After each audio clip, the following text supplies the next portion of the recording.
Hello children, welcome back to Advanced Level General English Past Paper Discussions. උසස් පෙළ දරුවන්ගේ General English විෂයේ පසුගිය ප්‍රශ්න පත්‍ර සාකච්ඡාව. I think now you can remember we discussed some past papers in my previous videos. Final video I discussed 2019 2019 past paper එකේ first paper and the second paper part A and B as well. Okay, first part එක පළවෙනි කොටස filling the blanks, next came completing dialogues and writing dialogues ඒ වගේ, and also you got certain words තමාර වචන දීලා ඒවට වාක්‍ය ලියන්න. So we wrote some sentences and I think now you have practiced them well. And now you are ready for those questions. ඒ වගේ ප්‍රශ්න આવොත් උත්තර ලියාගන්න දැන් මම හිතන්නේ ඔබ සූදානම්. Now today I am going to discuss the rest of that paper. 2019 Advanced Level General English ප්‍රශ්න පත්‍රයේ ඉතුරු කොටස. That means from question 10 onwards. 10 වෙනි ප්‍රශ්نين සහ ඉතුරු ටික. Up to question 9 I have discussed in my previous video. Question 9 වෙනකන් 9 වෙනි ප්‍රශ්නේ දක්වා අපි කලින් වීඩියෝ එකේ ඩිස්කස් කරා. Today question number 10. Now you can see what it is.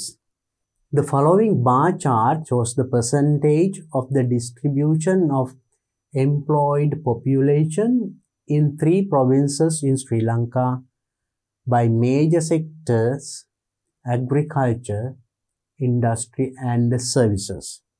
Now at a glance you can say then බැලුවට ඔයාලට පේනවා කෙලින්ම bar chart එකක් තමයි තියෙන්නේ. ඔව්. Following bar chart මේකේ මොනවද පෙන්වන්නේ? The percentages ප්‍රතිශතය කියන්නේ 100 ගණන of the distribution of employed population. රැකියාවේ නියුතු ජනග්‍රහණය ගැන ප්‍රතිශතයක් වශයෙන් as a percentage it is given in a bar chart in 3 provinces. Provinces තුනක් මොනවද? ඌව, Sabaragamuwa and western. Right? So Lanka by major sectors මොනවද? Agriculture. Now here services in blue color, industry in another color, agriculture in another color. Now it is very clear. Right? So service sector, industry and services, right? Describe the information by reporting the main features. මේ දීලා තියෙන information describe කරන්න, විස්තර කරන්න, reporting the main features ප්‍රධාන ලක්ෂණ and making comparisons සහ ඒව සංසන්දනය කරලා where relevant. Use about 75 words. වචන 75ක් ලියන්න තියෙන්නේ. Not a big one. ලොකු ඡේදයක් නෙමෙයි. හරිම ලේසි. Now you know, as you see this chart, මේ වගේ එකක් දැකපු හැටි බය වෙන්න එපා. It is very easy. Can you remember that you have done picture describing in O-level paper? සාමාන්‍ය පෙළ English paper එකේ picture describing එකක් කරා මතකද? ඒ විදිහම තමයි මේකත්. How do you do that picture describing? Now just imagine that you get a picture. ඔයාලට පින්තූරයක් ලැබෙනවා. මේක බලාගෙන වාක්‍ය පහක් ලියන්න. දැන් O level paper එකේ ඉන්නේ ඒක බලාගෙන ලියපු ඡේදයක හිස්තැන් පුරවන්න තියෙනවා. හරිම ලේසියි. How do you write it? First you tell this is a picture of a කියලා පින්තූරේ මොකක්ද කියලා කියනවා නේද? This is a picture of a classroom. This is a picture of a playground. This is a picture of a town. ඒ වගේ Taman දකින්න දේ ඉස්සෙල්ලා කියන්නේ. ඒ වගේ මේකෙත් කියනවා. ඒ කියන්නේ මේක කියනවා ඉස්සෙල්ලා අපි මේක ස්ටඩි කරන්න ඕනේ. මේක මොකද්ද කියලා කියන්න මේ ප්‍රශ්නෙම්ම ගන්නත් පුළුවන්. මේ මුලම කියලා තියෙන්නේ. This is a picture of or නැත්නම් this picture depicts කියලා කිව්වේ. මේ පින්තූරෙන් පෙන්වන්නේ. එනවා කියන මේ බා chart එකකින් කියවෙන්නේ මෙන්න මේකයි. ඒක ප්‍රශ්නෙම කියලා තියෙනවා. Right? This bar chart shows the percentage of the distribution of employed population in 3 provinces. මේ question එකේම තියෙන්නේ. the following bar chart. අපිට the following කියන්න එපා. මෙතන මේගොල්ලන් විස්තරයට පහතින් දීලා තියෙන්නේ. වාලියන්න එපා. එහෙම වාලියන්න ඕනි. the following නෙමෙයි this bar chart කිව්වනම් හරි. මෙම bar chart එකෙන් this bar chart shows the percentage of the distribution of employed population in 3 provinces in Sri Lanka by major sectors: agriculture, industry and services. ඒ වාක්‍යෙම ගත්තට වරක් නැහැ. But with a little change, පොඩි change එකක් අපි කරා නේද? මේකම copy කරේ නේද? the following කියන එක ගත්තේ නැහැ. This bar chart, මෙම bar chart එකකින් පෙන්වන්නේ මෙන්න මේකයි. ඒක දීලා තියෙනවනේ අපිට හරිම ලේසියි නම් පළවෙනි වාක්‍ය ලියා ගන්න. අපි ඊළඟට පින්තූරයක් විස්තර කරනකොට මොකද්ද කිව්වේ? අපි පින්තූරේ මොකද්ද කිව්වා? ඊට පස්සේ ඒකේ පේන දේවල් කියනවා. There is a boy, there is a car, there are children playing, there are trees. ඒකේ පේන දේවල්. The boys are playing, no? The man is running, some birds are flying. ඒ වගේ කිව්වනේ. පින්තූරේ විස්තර කරනකොට කරේ එහෙමයි. නම් මේකෙත් එහෙනම් මේකේ තියෙන දේවල් කියනවා. මේකේ තියෙන දේවල් කියන අපි ඉස්සෙල්ලා ස්ටඩි කරන්න ඕනි. Now you see, you know, in a bar chart there are 2 axes, x and y. එතකොට මේ පැත්තේ මොනවද තියෙන්නේ? percentage. මේ පැත්තට මොනවද තියලා තියෙන්නේ? එක එක provinces. provinces ඌව, සබරගමුව, western කියලා provinces දීලා තියෙනවා. ඒකම now in different colors. සමහරට ඔබේ paper එකේ මේ colors වෙන් වෙලා තියෙන පුළුවන්. එහෙම නැත්නම් මේ colors වෙනකොට විවිධ design. සමහරට මේකේ ඉරි ගහලා, මේකේ කොටු, මේකේ තිත්. ඒ වර්ග තුන වෙන මොකක් හෝ දෙන්න පුළුවන්. සමහරට මේ bar chart එකේ විස්තර වෙනත් විදිහක එන්නත් පුළුවන්. pie chart එකකට රවුමක එහෙමත් එන්න පුළුවන්. right? මොකක ආවත් same details එකම විස්තර ටිකනේ. අපි බලමු එහෙනම් ඒක කොහොමද අපි විස්තර කරන්නේ. Now first you understand here blue color, first one here, this one and this one, it says services. මෙතන බලන්න වෙනම දීලා තියෙනවා. ඒකෙන් මොකද්ද කියන්නේ කියලා. percentage එක මෙතන උඩිනුත් දීලා තියෙනවා. ඒක ගන්න පුළුවන් අපිට ඕන නම් මේ පැත්තට ගත්තාම අපිට කීයද කියලා කියන්නත් පුළුවන්. සමහරට මේ 33% කියලා මෙතන දෙන්නේ නැතු වෙන්නත් පුළුවන්. අපි ඒක හොයාගන්නේ ඒ කෙලින්ම මෙතන මේ ඇක්සිට් මේ ඉරට ගන්නවානේ. ඒතර කීයද කියලා අපිට කියන්න පුළුවන්. I think now you know those basic things. ඒ වගේ සරල දේවල් ටික දන්නවනේ. Next one, this color. So these 3 means first one Uva province, second one Sabaragamu province, third one Western province. ඒකේ තොර දෙවනි කලර් එක තමයි මොකද්ද? industry. Third one, next color agriculture. agriculture එක එක provinces වල කොච්චරද? අපිට මේක බැලුමට පේනවා. එතකොට agriculture sector එක ඌව province එක 54%ක් විශේෂයෙන්ම කැපී පෙනෙන තියෙන. ඒ වගේම western province එකේ services 61% කැපී පෙනෙන්නම තියෙනවා වැඩිම. ඒක මේ අනිත් පැත්ත අඩුම agriculture western province එකේ 5%. ගාක්ම අඩුයි. අන්න ඊට පස්සේ ඒ වගේ කැපී පෙනෙන දේවල් එක පාට පේන දේවල් කියන්න පුළුවන්. ඊළඟට කියන්න පුළුවන් ඒවා කම්පෙයාර් කරලා සංසන්දනය කරන්න පුළුවන්. මේ province එකට වඩා මේ province එකේ වැඩි, එක්ක අඩුයි, එක්ක සමානයි. අන්න ඒ වගේ. Right? So we can describe these things. Now it says 10 marks for this one. So when you describe,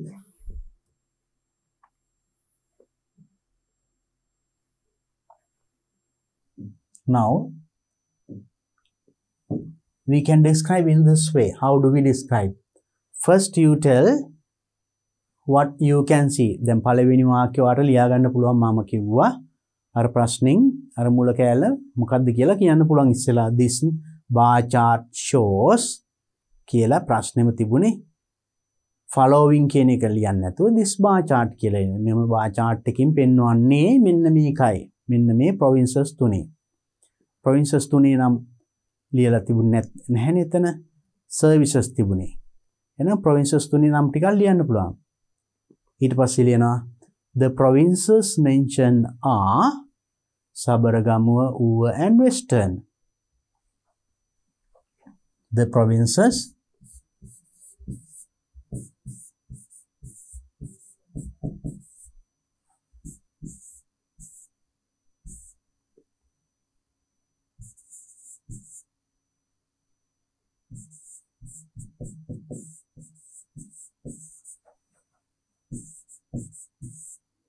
කියලා මොනවද? Sabaragamuwa,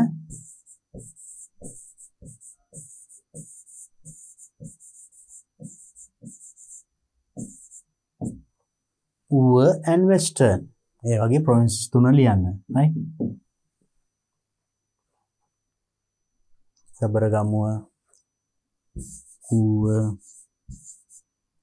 and Western. Right. So then also you can say now the services, industry, agriculture එක පළවෙනි වාක්‍යය කියවුණා. Right? ඒකට ලියන්න ඕනේ. So now you can say,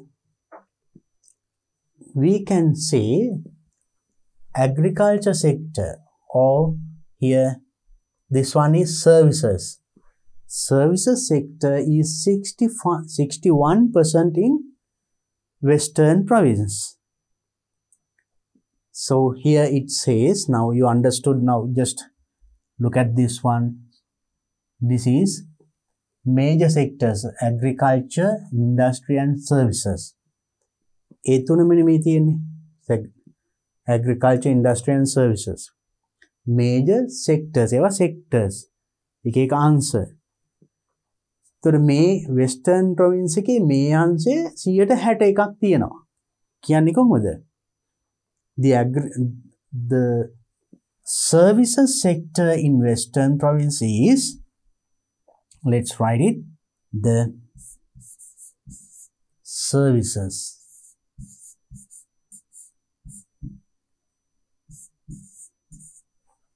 sector in, now this is Western province.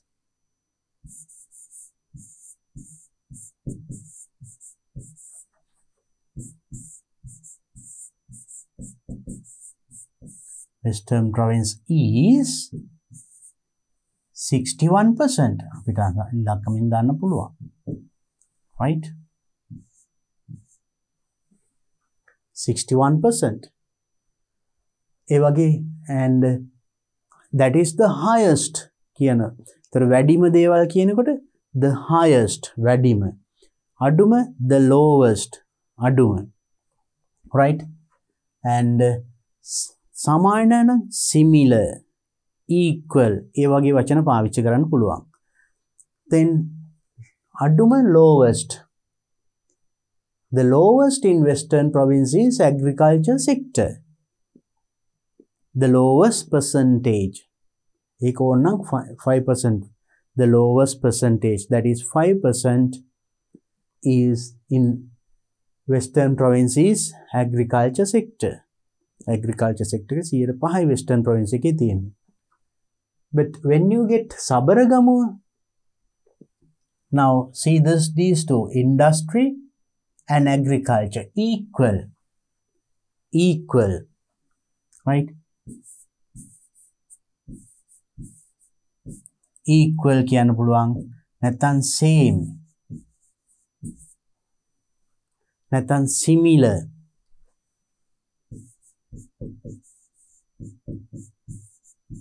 සමානයි කියන්න පුළුවන්. වැඩිම නම් මං කිව්වා highest.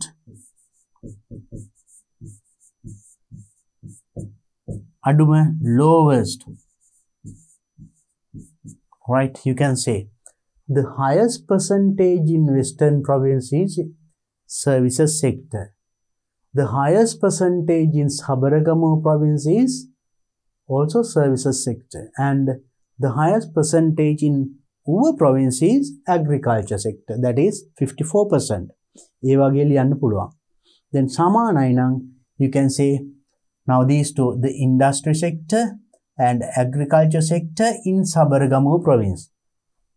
the industry sector, and this one, agriculture sector in Sabaragamuwa province is equal, samana, is the same, that is 32%.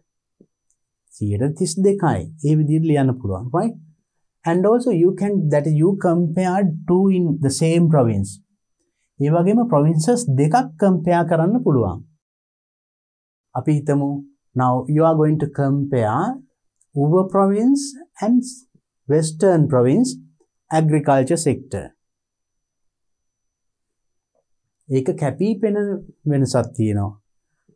නමුත් සබරගමුව සහ ඌව agriculture sector බැලුවොත් මේක ටිකක් හුඟක්ම අඩු නෑ.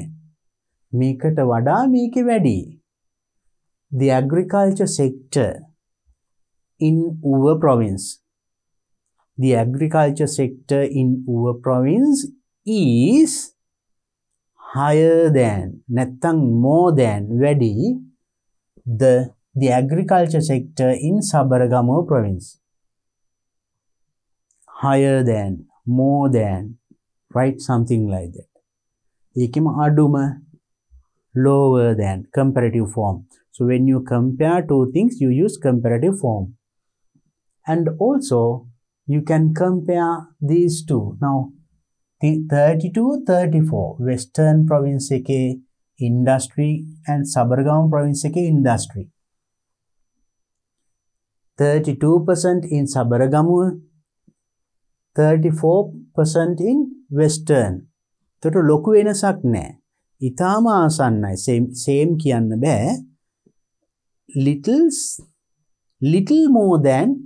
Now industry, the industry sector in Western province එකේ industry sector එක, the industry sector in Western province is little more than the industry sector in Sabaragamuwa province. Sabaragamuwa province එකේ වඩා little more than, චුට්ටක් වැඩි, ගොඩක් නෙමෙයි, right? So then ඒ වගේ you can compare different sectors within the province. province එක තුලම ඒවා කියන්න පුළුවන්. ඒ වගේම provinces දෙකක් අතර කියන්න පුළුවන්. And also you can compare all three. මේ provinces තුනම ගැන කියන්න පුළුවන්ද? So when you consider all three provinces, the Western province has the least percentage of agriculture sector. Agriculture sector එකේ අඩුම ප්‍රතිශතය තියෙන්නේ Western province එකේ. How do you tell that? When you compare, නැත්නම් when you consider all three provinces තුනම, so when you consider all three provinces, the least percentage, අඩුම, or the lowest percentage in agriculture sector එකේ අඩුම ප්‍රතිශතය තියෙන්නේ is in Western province. වැඩිම කියනවා නම් ඒකම කියන්න පුළුවන්. When you compare the agriculture sector in all three provinces තුනේම agriculture sector එක compare කරනකොට, when you compare the agriculture sector in all three provinces, Uva province has the highest percentage. Uva province එකේ තියෙනවා ඉහළම ප්‍රතිශතය. ඒ විදියට ඒක ඔයාලට අනිත් ඒවාටත් use කරන්න පුළුවන්. So when you compare now industry sector in all three provinces, Uva province has the least percentage. මේ බලන්න. ඒකේ අඩුම එක තියෙන්නේ ඌවනේ. ඒ වගේ you can compare, ඒකේ පේන තියෙන දේවල් ලියන්න. මේකේ තමයි වැඩිම, අඩුම, and compare, and least, and more than, less than. the වැඩි කියන්න වගේම අඩුයි කියන්නත් පුළුවන්. For example here, now in services in Western province and Sabaragamuwa province, the services sector in Sabaragamu province is less than the services sector in Western province. Western province එකේ services sector එකට වඩා Sabaragamu province එකේ ඒ sector එක අඩුයි. That is 36% in Sabaragamu province and 61% in Western province. මේ වගේ ලියනකොට මං හිතන්නේ ඔයාලට වචන 75 නෙමෙයි ඊට වඩා ලියන්නත් පුළුවන්. කියලා තියෙන්නේ වචන 75ක් විතර ලියන්න කියලා. So it is very easy. I think I gave you several sentences. මම දැන් වාක්‍ය ගොඩාක් කිව්වා. And also in my previous video I have discussed how to describe the bar chart. bar chart එකක් වගේ එකක් විස්තර කරන්නේ කොහොමද කියන එක මම විස්තරාත්මකව මම කලින් වීඩියෝ එකකදී කරලා තියෙනවා. You can watch it and get more information about it, right? And maybe you might get a question like this. මේ වගේ ප්‍රශ්නයක් එන්න පුළුවන්. සමහරට මේ විදියටම නෙවෙයි and it can be given in another form. දැන් මෙතන bars තුනක් තියෙනවා. සමහරට එක එක තියෙන්න පුළුවන් එක දෙයක් ගැන. So maybe a pie chart. You know, pie chart means information given. දැන් මේ වගේ එකක මේ වගේ ඔය වගේ දීලා තියෙනවා මේකේ දෙනවා එක එක නම් එහෙම නැත්නම් ප්‍රතිශතයන් නේද? ඒක ඔය වගේ. So we call it a pie chart or bar graph or bar chart. So then I think now when you take one by one එකින් එක මේ වගේ අරගෙන ඒවයි ප්‍රතිශතයන් එහෙම කියන විදිය කිව්වම when you write sentences definitely it becomes more than 75 words. වචන 75ට වැඩි ලියන්න පුළුවන්. You have to write only 75 words and make sure you start telling what it is first. මේක මොකක්ද කියන එක ඉස්සෙල්ලා කියන්න මම කිව්වා ඒක ප්‍රශ්නෙම අපිට ගන්න පුළුවන්. ඊට පස්සේ මේකේ තියෙන දේවල් I gave you many examples and after that you can give your idea about the bar chart. මේක බැලුවම ඔයාලට දැනෙන අදහස. So we can say when you compare these three provinces in Sabaragamu province and all these three sectors are almost the same. මේ sectors තුනම ගොඩාක් දුරට සමානයි. මේක පොඩ්ඩක් වැඩි 32 36 කියන්නේ not a big difference. But in these provinces මේ provinces වල ඒවා ලොකු differences තියෙනවා. මේකේ ගොඩක් දුරට එක සමානයි. Only services sector 2% වැඩිලා තියෙනවා නේද? 32 36 4%. Other things same. But here there are big differences. බැලු බැලමට ඔයාට පේන දේ. So that's all what you have to do as describing bar charts. I think now you will be able to describe this bar chart. Now remember to compare. When you compare, you use these words more than කියලා කියනවා වඩා නැත්නම් less than අඩුයි නම්. Now the services sector in Sabaragamu is less than the Western province. Less than, more than. මේ වචනට equal, similar, highest, lowest. When you remember මේ වගේ superlative use කරනකොට use the highest percentage in Sabaragamu province is services sector. That is 36%. The highest, the lowest. You compare and tell some sentences. I think it is not going to be a difficult question for you. දැන් මං හිතන්නේ මේ ප්‍රශ්නේ එච්චර අමාරු වෙන එකක් නෑ. මං ගොඩක් වාක්‍යයක් කිව්වා. Definitely if you write them it becomes more than 100 I think. වචන 100කට වඩා එන්න ලියන්න පුළුවන් මං දැන් කියපු ටික ලිව්වත්. ඔයා තව දුරටත් හැබැයි remember, so when you write make sure whatever that you write it has a certain order. පිළිවෙලක් ඇතුව ලියන්න. ඉස්සෙල්ලාම ඔයාට දැන් මේක පේන දේ කිව්වා. ඊට පස්සේ මොනවද මේකෙන් තියෙන්නේ මේකේ තියෙන මෙන්න මේ services ඒ services තුන ගැන කියන්න පුළුවන් ඊට පස්සේ provinces තුනක් තියෙනවා and also tell slowly comparing what is the highest lowest then comparing more than less than those things and finally your idea what can you say at a glance at this bar chart මේ bar chart එක බැලුවට අපිට පේන දේ පැහැදිලිවම පේන දේ tell your idea and then finish your paragraph and I think you will be able to answer this question successfully and try to do that and show it to your teacher and get it corrected so that you can practice before going to your final examination. And before going to the next question, I'll tell you how you get marks for that question. ඒකෙදි අපිට ලකුණු ලැබෙන්නේ කොහොමද බලමු. ඒකත් අපි දැනගෙන හිටියොත් ඒ අනුව අපේ උත්තරය හදාගන්න පුළුවන්. Now you get marks that you get 10 marks for that. That is for content 4 marks and language 6 marks.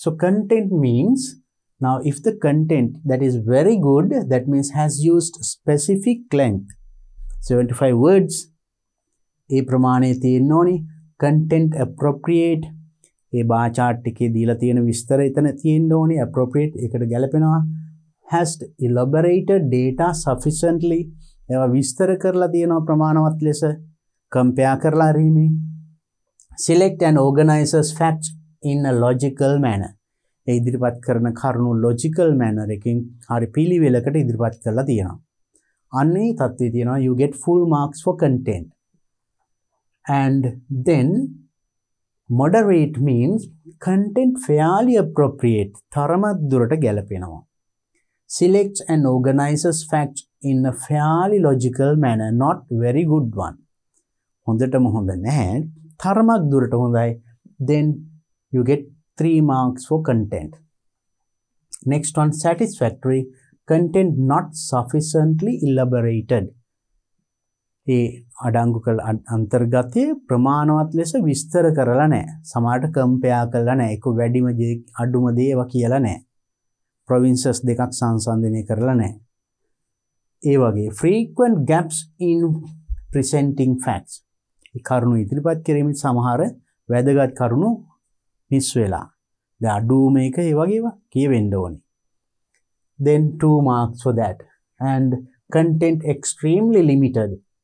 Presentation of facts very weak කරුණු ඉදිරිපත් කරලා තියෙන විදිය ඉතාම දුර්වලයි හුඟක් මාඩුයි just 1 mark and next language very good means excellent use of language free of grammatical errors excellent word choice භාවිතා කරලා තියෙන language එක excellent no grammar mistakes superb full marks 6 marks for language good means only few grammatical errors that means there can be at least 1 or 2 mistakes or maybe 2 or 3 mistakes grammar mistakes එකක් දෙකක් හරි තිබුණොත් ඔන්න ලකුණු අඩු වෙනවා 6ක් හම්බ වෙන්නේ 5යි but the choice of words effective for description of data විස්තර කරන්න භාවිත කරලා තියෙන වචන ටික ගැලපෙනවා ඒ තත්ත්වයේ තියෙනවා නම් but if there is at least 1 or if there are more than 2 some mistakes ලකුණු ටික අඩු වෙනවා it becomes 5 next moderate means occasional errors of grammar තනින් තන grammar not 1 or 2 more than that වැරදි දෙක තුනකට වඩා තියෙනවා choice of words fairly appropriate for description of data ඒ විස්තර කරන්න භාවිතා කරලා තියෙන වචන ටිකක් සාමාන්‍ය fairly appropriate තරමක් දුරට ගැලපෙනවා 3 to 4 marks and satisfactory frequent errors නිතරම වැරදි තියෙනවා ලියන වාක්‍ය වගේ right and of grammar and word choice grammar mistakes words choices there are so then 2 marks and only very few grammatically correct sentences grammar correct වාක්‍ය එකක් හෝ දෙකක් තියෙන very few mostly sentences fragments vocabulary very limited වාක්‍ය නිකන් කෑලි වාක්‍ය සම්පූර්ණ නැහැ අසම්පූර්ණ වාක්‍ය live comparatively one, it is not completed. Some words are missing. ඒ වගේ පොඩි පොඩි අඩුපාඩු, right? අඩුපාඩුකම් තියෙනවා. So then just only 1 mark. So that's how you get marks for language. So then your target should be to get full marks for language. That means grammar should be perfect, no grammar mistakes, word choice should be excellent, super. Then full marks for that. Then get ready to answer or make your answer in that time. ඒ වගේ ලියන්න practice වෙන්න. Then question number 11. Imagine that a drama presented by your group has won the first place in a drama competition. Imagine, think, a drama, නාට්‍යයක් presented by your group, ඔබේ කණ්ඩායම ඉදිරිපත් කරපු එකක් has won the first place in a drama competition. drama competition එකේ පළවෙනි තැන ලැබිලා. ඔබේ drama එකට, ඔබේ කණ්ඩායමේ drama එකට. Write a letter to a friend who does not know about this. මේ ගැන දන්නේ නැති ඔයාගේ යාළුවෙකුට ලියුමක් ලියන්න. Include the following. මෙන්න මේවා ඇතුළත් කරලා. How you participated the drama and who helped you. ඔයා කොහොමද මේකට සහභාගී වුණේ? කවුද ඔයාට උදව් කරේ? Right? Your role in the drama. මේ drama එකේ ඔයා රංගපාපු චරිතය. When and where the final event was held. අන්තිම event එක ඒ drama competition එක කොහේද පැවැත්වුවේ? How you feel now. ඔයාට දැන් කොහොමද දැනෙන්නේ? And use about 100 to 125 words. Do not exceed this word limit. මේ වචන සීමාව පන්නන්න එපා. You get marks for this also, content and language. 5 marks, 10 marks for language, altogether 15 marks. How do we write this letter? අපි කොහොමද මේක ලියන්නේ? Now you are writing this letter to a friend. Now you know letters are of 2 types. Formal and informal letters කියලා තියෙනවා නේද? Right. Now let's see.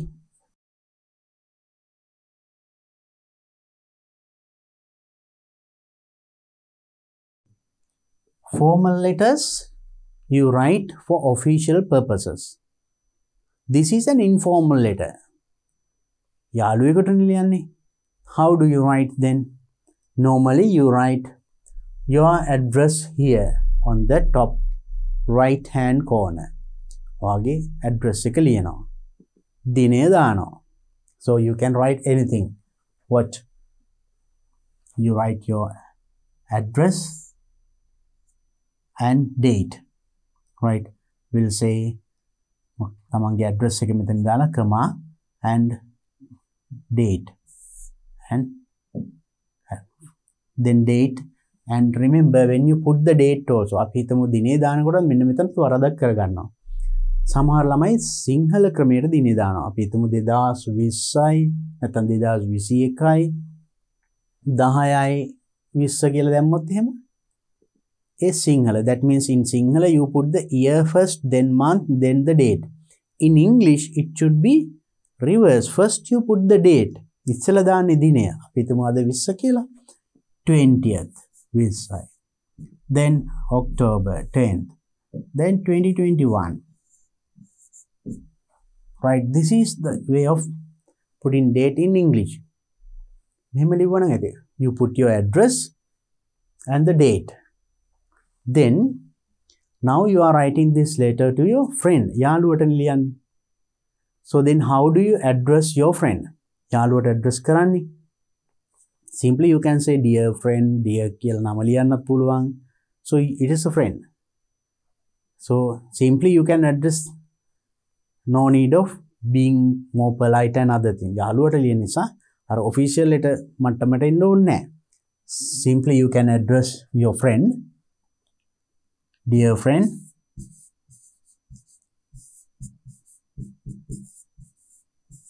කියලා නම ලියන්න පුළුවන් ඕනනම්. Right? Then you know how to start an informal letter. Informal letter එකක් කොහොමද පටන් ගන්න. And remember whatever that you write, you have to include these things. මෙන්න මේ කරුණු ටික අනිවාර්යෙන් ඇතුළත් කරන්න ඕනේ. right? So as it is an informal letter, you can simply start අපි සාමාන්‍ය traditional විදියට සාමාන්‍ය දන්නවා නිකන් how are you එම් පටන් ගත්ත කමක් නැහැ. How are you? How are you, my friend?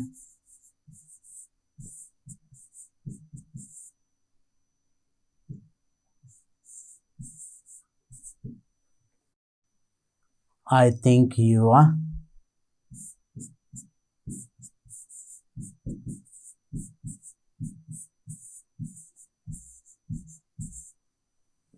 busy with your work. I think you are getting ready for your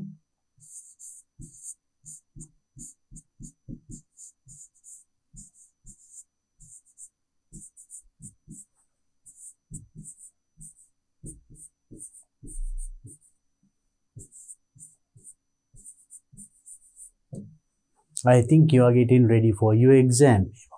I think you are busy with your studies. I think you are spending your vacation these days. And ඒ වගේ දෙයක් ලියලා මේ වගේ එකක් ලියුවොත් I think you are getting ready for your exam. Then do it, work hard කියලා ඒ වගේ දෙයක්ත් ලියන්න පුළුවන්. ඊට පස්සේ now you are writing this. මේක ලියන්න යන්නේ මේ වගේ දෙයක් කියන්නේනේ. Now you can tell about it. එහෙම ලියලා you can write another thing also. Work hard. Today I am writing this to give you a happy news. අද මම මේක ලියන්නේ today I am writing this letter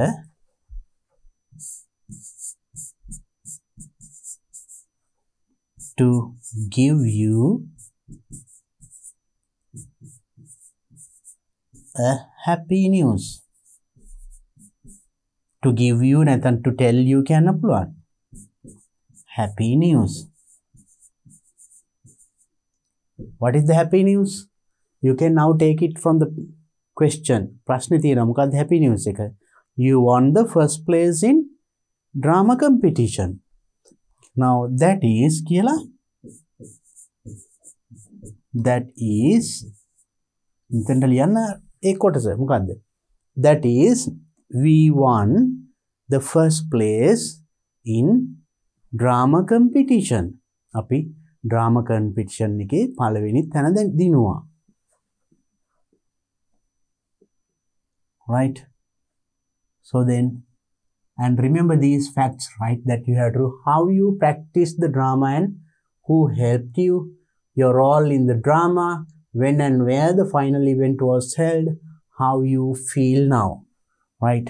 So then after writing this, you can then now this is the first paragraph. It can be the first paragraph. Then මෙතන පළවෙනි ඡේදය ඉවර කරා. මෙතන ලියවන්න පුළුවන් that is we won the first place in drama competition, right? You can take up to this. Then go to a new paragraph. අලුත් ඡේදයකට ඊළඟට යන්න. ඊළඟට ලියන්න ඔයා කොහොමද අර දීලා තියෙන points ටික කොහොමද drama එක practice කරේ, මොකද්ද drama එක, ඔයා ඒකේ රංගපාපු චරිතය මොකද්ද, ඒව ඇතුළත් කරන that is you have to write in a new paragraph. මේ ඔක්කොම එක ඡේදයක ලියන්න එපා. Then it is not clear. Then now you see the drama we practice in our school, the drama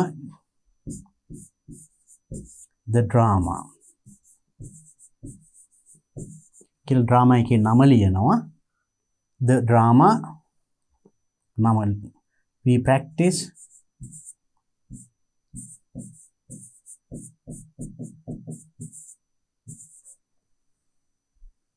in our school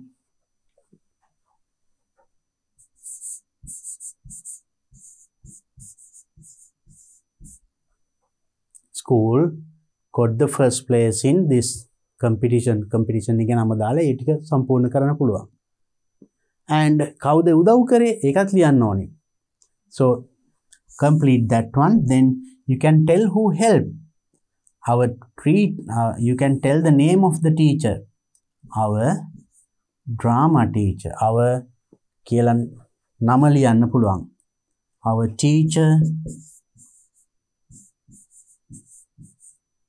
Our teacher කියලා you can write the name. නම ලියනකොට Mr. නැත්නම් Mrs. දාලා කියලා නම ලියන්න පුළුවන්. Teacher help us to practice the drama a lot. අපිට උදව් කරා ඒ drama එක practice කරන්න ගොඩාක්. So we practice in the school after school, in the school main hall, in the auditorium.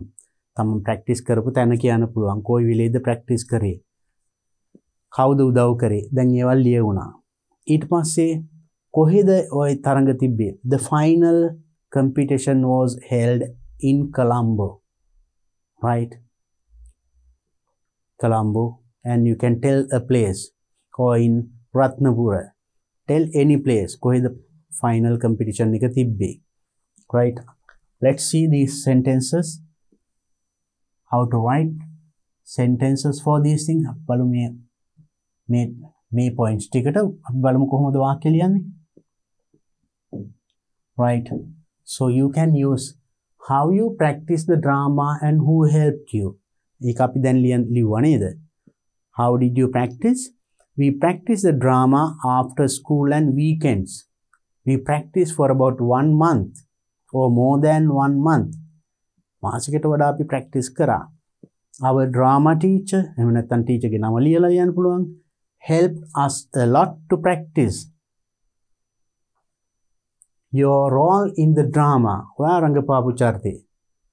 My role in that drama was මගේ චරිතයේ drama එකේ කියලා ඔයාගේ චරිතය ලියන්න.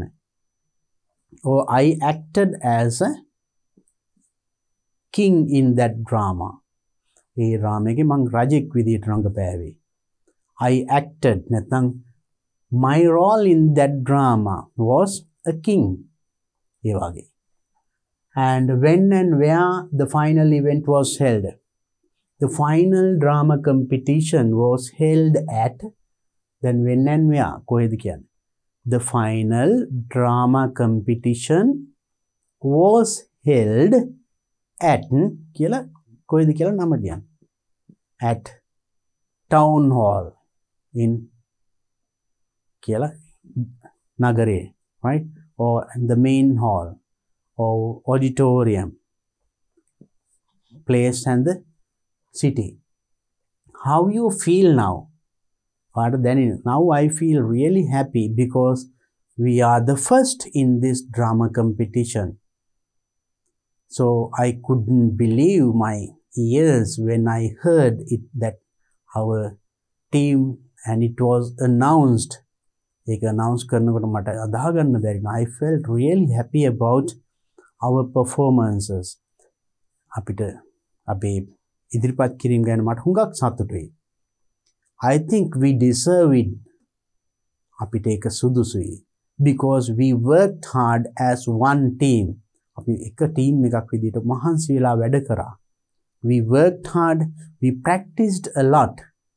අපි ගොඩක් පුහුණු වීම කරා. So that's why we got this victory. ඒකයි අපිට මේ ජයග්‍රහණය ලැබුණේ. ඒ වගේ ටිකක් ලියන්න පුළුවන්. So then we are really thankful to our teacher and the principal as well for giving us this support and this opportunity. So I think I will never forget this in my life. So එහෙම කියලා ලියලා then now you wrote the letter, then you can write to end the letter. දැන් මේ වගේ මේ කරුණු සියල්ලම ඇතුළත් කරන්න ඕනි. ඊට පස්සේ ලිපිය අවසන් කරනවා. I hope to hear some good news about you also in your next letter. වාගේ ඊළඟ ලිපියෙන් ඔබ පිළිබඳව අලුත් නිවුස් එකක් අහන්න බලාපොරොත්තු වෙනවා කියලා වගේ yours friend කියලා ලිපිය අවසන් කරන්න තියෙන්නේ. I know that now you can write, remember that you must include these things, very important, right? මෙන්න මේ ටික අනිවාර්යයෙන්ම ඇතුළත් කළ යුතුමයි. how you feel now. Very important. මේ ටික නැත්නම් ලකුණු ලැබෙන්නේ නැහැ. අපි බලමු එහෙනම් ලකුණු ලැබෙන විදිහ මේකට.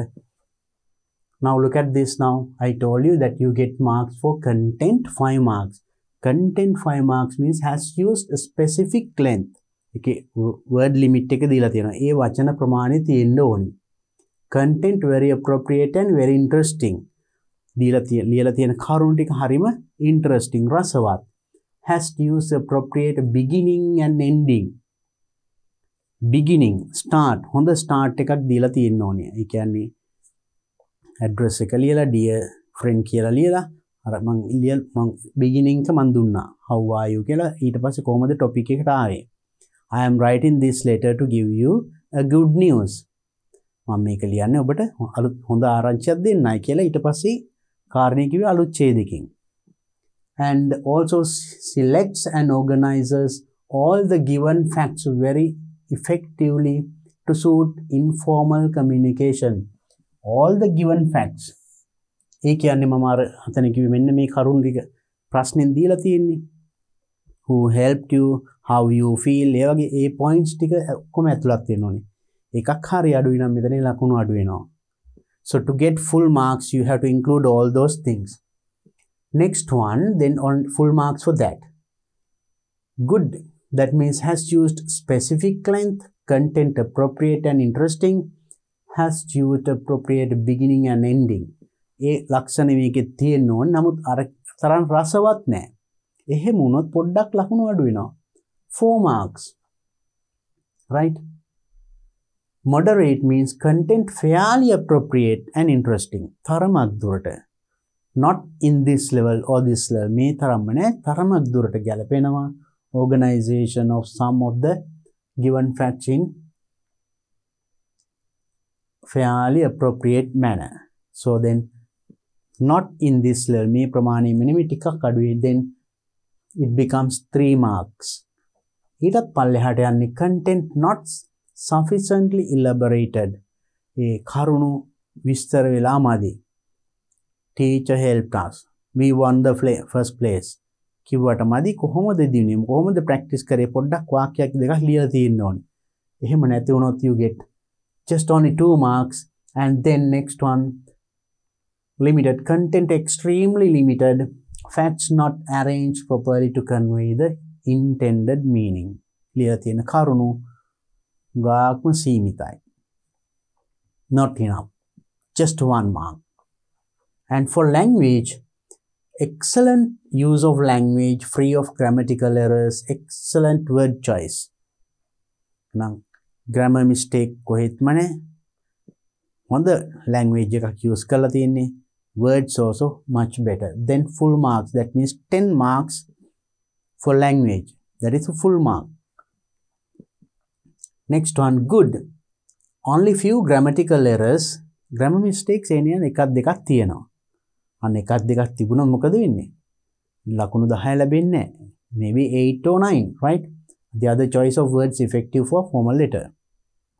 ඒ වුණාට grammar mistake එකක් දෙකක් තිබුණොත් not full marks. It can be 8 or 9 marks. තවත් අඩු වෙනවා occasional errors. ඊටත් වඩා grammar mistakes 3 4 5ක් තිබුණොත් more than 2 it becomes 5 to 7 marks. තවත් පල්ලෙහාට වෙන්නේ frequent errors of grammar and word choice. භාවිතා කරන තියෙන වචන ගැලපෙන්නේ නැහැ. එක්ක නිතරම grammar mistakes තියෙනවා. ගොඩක්. Then it becomes 3 to 4 marks and only 1 to 2 marks, only very few grammatically correct sentences, mostly sentence fragments, vocabulary very limited. ගොඩාක් mistakes තියෙන වාක්‍ය 1 2යි හරි. Grammar hari වාක්‍ය තියෙන්නේ. ඒ වගේ තිබුණොත් you get only 1 or 2 marks. So then your focus, your target should be to go to this full marks 10 and this full mark 5. And after writing your letter, ලියුම ලියලා ඉවරලා නැවත කියවලා බලන්න. නැවත කියවනවා කියන්නේ පාට වාගේ පුංචි පුංචි ඕන කෙනෙක්ගේ පොඩි අත්දැකීම් mistakes වෙනවානේ. අත්වැරදීම්. ඒවා හදාගන්න පුළුවන් if you read it again. Read your letter once again and correct those little mistakes. I think now you can write this letter very well. Please write this letter and show it to your teacher and get it corrected before you go to the final exam. විභාගයට යන්න කලින් මේ වගේ ලියුමක් ලියලා ටීචර්ට දීලා correct කරගන්න බලන්න. I'm sure that you will write a very good letter and get full marks for this question. Our next question is question number 12. Your school, Vijay Mahavidyalaya Kalutara, is organizing the annual English Day program. Annual English Day program එක වාගේ ඉස්කෝලේ නමක් දීලා තියෙනවා සංවිධානය කරනවා. The organizing committee has decided to invite Professor H. Rajendran, a senior lecturer of the Jaffna University. Jaffna University के මෙන්න මේ lecturer senior lecturer ඔබ invite කරන්න decide කරලා තියෙනවා තීරණය කරලා තියෙනවා as the chief guest ප්‍රධාන අමුත්තා වශයෙන්. As the secretary of organizing committee. දැන් organizing committee එකේ secretary කියලා හිතාගෙන write an appropriate letter inviting him. එයාට invite කරලා සුදුසු ලිපියක් ලියන්න. Right? How do you write this letter? Here how you get marks. අපිට ඒකේ ලකුණු ලැබෙන විදිය තමයි මේ තියෙන්නේ. Right. I'll tell about the way of getting marks also. Now first we'll see that and then we'll try to write the letter. Now here format, content, organization and language use. For the format you get full marks. That means has used format of a formal letter. අපි කලින් ලිව්වේ informal letter because you wrote that letter to your friend. යාළුවට නෙලියුම ලිව්වේ. යාළුවට that is personal letter, informal letter. Now this is you are writing a letter to a senior lecturer in a university.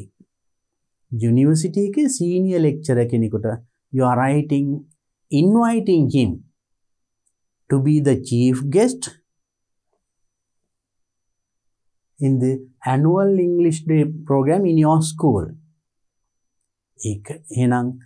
You can't write a personal or informal letter. Definitely it is a formal letter. So then it should be in the format of a formal letter. රාජකාරී ලිපියක් විදියට තියෙන්න ඕනේ.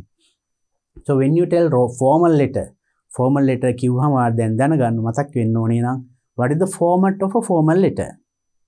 You know it has sender's address, receiver's address, salutation, topic, body of the letter and good ending should be there. උඩින් address දෙකක් එනවා ලබන්නාගේ සහ යවන්නාගේ ලිපිනේ. Right? යවන්නා සහ ලබන්නාගේ ලිපිනේ. Salutation, topic, body of the letter. A content සියල්ල වෙන්න ඕනේ. Then you get that marks. Including sender's address. If the sender's name is included, do not deduct mark. Right? So normally when you write the sender's address, you don't write the name. නම ලියන්න එපා. And receiver's address should be there. Date should be there. Date එකත් හරියට ලියන්න ඕනේ. Right? An appropriate salutation. Dear sir, dear madam, නැත්නම් sir, madam, thanking and close. ලිපිය අවසන් කරනකොට thank you කියලා ඒව තියෙන්න ඕනේ. ඒව නැත්තම් එහෙම මේ ලකුණ ලැබෙන්නේ නැහැ. මෙන්න මේ කරුණු ටික තියෙන්න ඕනේ. So then you should remember the format of a formal letter. These things. For the content එකට එන්න ඕනිය අපි දැන් දන්නවා මේකේ දැන් බලමු විස්තර. And content 4 marks. For language, okay, organization 2 marks. මොකද organization? That means has used appropriate beginning and ending. සුදුසු beginning එකක්, start එකක්. ආරම්භයක් තියෙනෝනේ අවසානයත් සුදුසු වෙන්න ඕනේ for a formal letter. Has arranged facts in a logical sequence. කරුණු පිළිවෙලකට තියෙන්න ඕනේ. Has used appropriate linking devices. කරුණු when you write a paragraph, they should not be isolated sentences. හුදෙකලා තනි වාක්‍ය නෙමෙයි. එකින් එකට there should be a flow, join. Your join වෙලා තියෙන්න ඕනේ linking words වලින්. However, like that. And has used appropriate linking devices if, when, required, right? When required. Hast paid attention to meaningful paragraphing. So then everything should not be written in one paragraph. ඔක්කොම එක ඡේද ලියන්නේ නැහැ. එහෙනම් ඡේද වෙන් කිරීමක් කරලා තියෙන්න ඕනි in the body of the letter. මෙන්න මේ ලක්ෂණ තියෙනවා නම් ලකුණු දෙකක් තියෙනවා. Next for language 8 marks. Now let's see that part also in detail.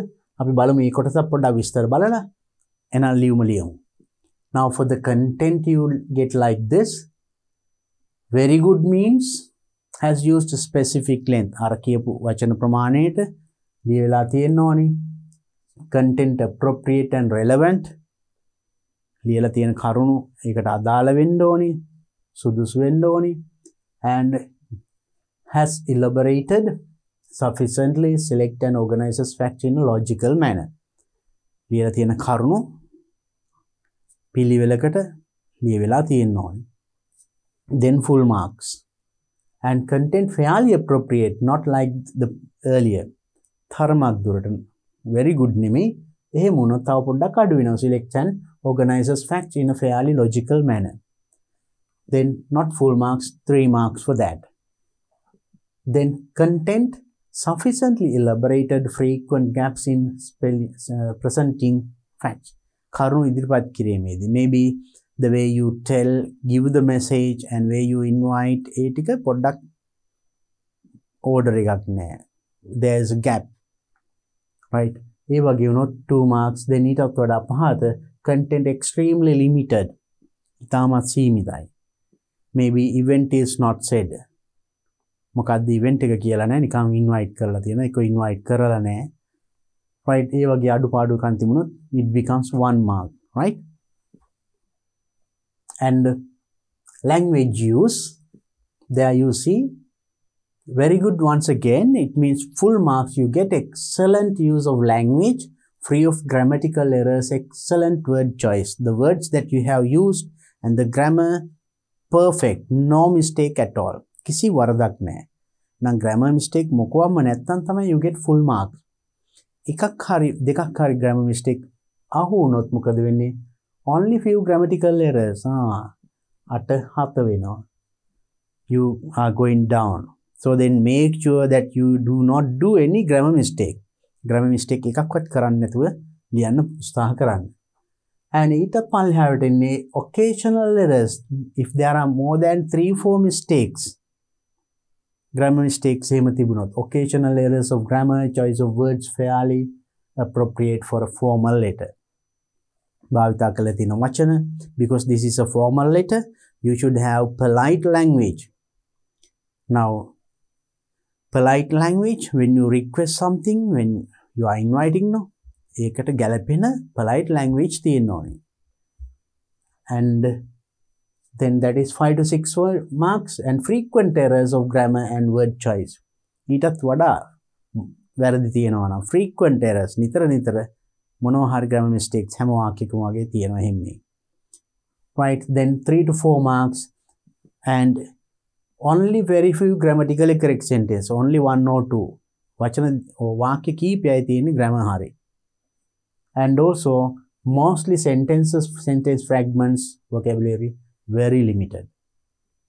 ඒ ලක්ෂණ තිබුණොත් you get only 1 or 2 marks.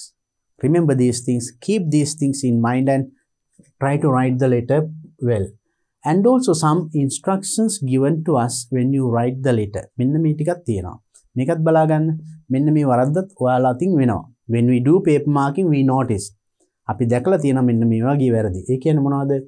Deduct 2 marks from the overall mark if the candidate has used SMS language in the formal letter. Now you are writing a formal letter. මේක රාජකාරී ලිපියක් නේ. එහෙනම් මෙන්න මේ SMS language. SMS language means දැන් SMS ගහනකොට phone එකෙන් message යනකොට thank you කියන එකට සමහරට thank you සමහරට ලියන්න පුළුවන් thank you වෙනකොට මෙච්චරයි දාන්නේ. That is SMS language. For you කියන එක for you. These are SMA ඒව බෑ informal letters. මේක formal letter එකක් නේ.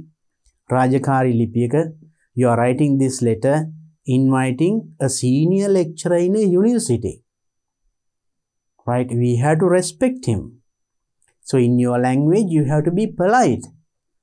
When you are writing a letter to your friend, writing maybe formal or informal language, it's all right. But for a friend, okay. But for an official, නිලධාරියෙකුට උසස් පුද්ගලයෙකුට formal letter එකක් ලියනකොට you can't use this SMS language. Remember that. එහෙම තිබුණොත් ලකුණු දෙකක් අඩු කරන්න කියලා තියෙනවා. බලන්න අපරාධ ලකුණු දෙකක්. සමහරට දැන් වා SMS ගාලා ඒකට හුරු වෙලා ඇති. Remember, don't use them because this is a formal letter. And also, if the body of the letter is missing, do not give any marks for the format alone. සමහරු හිතනවා යවන්නාගේ ලිපිනේ ලබන්නාගේ ලිපිනේ ලියලා අන්තිමට මොන හරි ලියුවොත් body of the letter මොකුත් නැහැ. එහෙම උත්තර පත්‍රත් අපිට හම්බෙලා තියෙනවා. ලකුණක් හරි ලැබෙන්නේ කියලා එහෙම කරන්නේ. But you don't get marks for that. ඒකට ලකුණු ලැබෙන්නේත් නැහැ. Right? And also, if a candidate has produced an invitation card, then මේක අපිට කියන්නේ write an invitation letter. letter එකක් ලියන්න කියලා කියන්නේ senior lecturer ට invite කරලා to be the chief guest. ඒ වෙනුවට ඔය invitation card එකක් එහෙම ලියුවොත් that is misunderstanding the question. ප්‍රශ්නය හරියට තේරුම් අරගෙන නැහැ. invitation letter එක වෙනුවට invitation card ලියුවොත් එහෙම instead of the letter, the maximum marks he or she will receive is 4. ලකුණු ගොඩක් ලකුණු 10න් උපරිම යාට ගන්න පුළුවන් 4. ඊට අඩු වෙනවා. ලකුණු ලැබෙන්නේ නැහැ because you have not written a letter. You have written an invitation card. But the question is to write an invitation letter. Question එකේ කියන්නේ ලිපියක් ලියන්න කියලානේ. invitation card එකක් ලියුවොත් wrong. invitation card එකක් හදන්න කිව්වොත් ලිපියක් ලියන්න කිව්වොත් ලිව්වොත් ඒත් වැරදි. question එකේ කියලා තියෙන දේ කරන්න. Otherwise you don't get marks. Right? Now let's see how to write this letter. අපි බලමු එහෙනම් දැන් මේකට අපි කොහොමද මේකට ලියුමක් ලියන්නේ. දැන් අපි ලියවිය යුතු විදිය අපි ඉගෙන ගත්තා. Now let's see how to write this letter. Now remember these facts once again. Vijaya Mahavidyalaya Kalutara, right, is organizing the annual English Day program.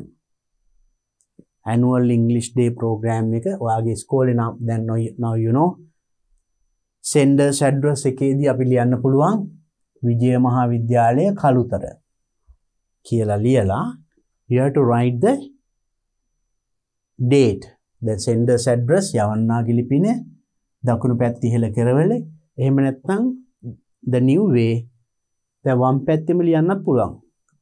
මේ පැත්තෙන් උඩින් යවන්නාගේ ලිපිනේ රූලක් ඇරලා යවන්නාගේ ලිපිනේ දිනේ ඊළඟට රූලක් ඇරලා ලබන්නාගේ ලිපිනේ. That is also okay. Right? And remember then you can write this Vijaya Mahavidyalaya Kalutara. It was a date taker. I told you how to write the date in English way. First you write the date, month, year. ඉස්සෙල්ලාම දවස, ඊළඟට මාසය, ඊළඟට අවුරුද්ද. සිංහලෙන් නම් ලියනකොට අවුරුද්දනේ ඉස්සෙල්ලා ලියන්නේ. Don't write in that way. It is in reverse in English, right? Then organizing, so this event, organizing the annual English Day program, right? Event you have to remember. And committee has decided to invite Professor Rajendran, senior lecturer of the Jaffna University. Then making up ලබන්නාගේ ලිපිනේ හදාගන්න පුළුවන්. Professor Rajendran, senior lecturer, University of Jaffna. Right? You can form the යවන්නාගේ ලිපිනේ ලිව්වා, දිනය ලිව්වා, රූලක් කැරියා, ලබන්නාගේ ලිපිනය. Then you are inviting him to be the chief guest. Remember this. ප්‍රධාන අමුත්තා වෙන්න කියනයි invite කරන්නේ. So then your post, secretary of the organizing committee, write an appropriate letter inviting him. මෙයාට invite කරලා දැන් ලියුමක් ලියමු. How do you write now?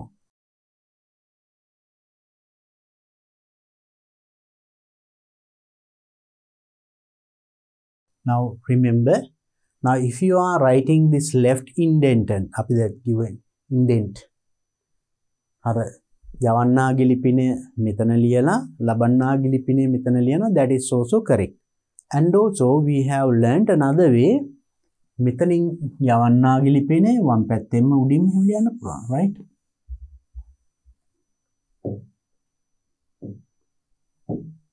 So you can write the sender's address here, comma, full stop. Then the date එකක් දානවා, full stop. You can write, දැන් මම කිව්වා එතනට address එක අතරින් හදා ගන්න පුළුවන් ඉස්කෝලේ නම, date නේ. ඊට පස්සේ rule එක ඇරලා ලබන්නාගේ ලිපිනය ඒකත් අපි දැන් discuss කරා. You can write, comma, full stop. Then now you are writing, this is a letter. එහෙනම් salutation එකක් තියෙන්න ඕන. මොකද්ද? Now you are writing a formal letter, an official letter, writing to a lecturer, senior lecturer in a university, in Jaffna University. So you better address him as, dear sir.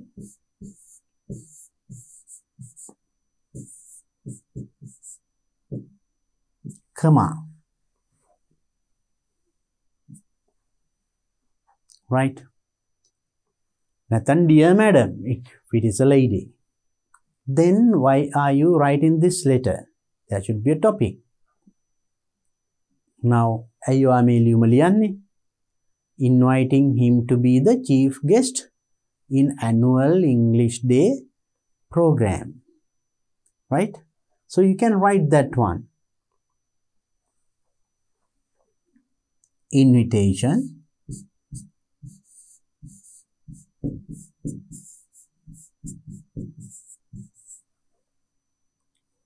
Invitation to be the chief guest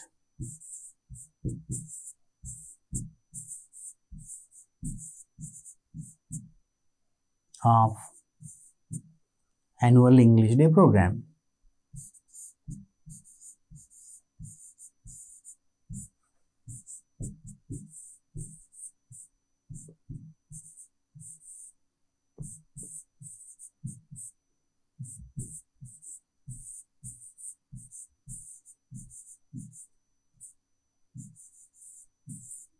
And after writing the topic, you have to underline it. මාතෘකාව ලියලා යටින් ඉරක් අඳින්න ඕනේ. Right?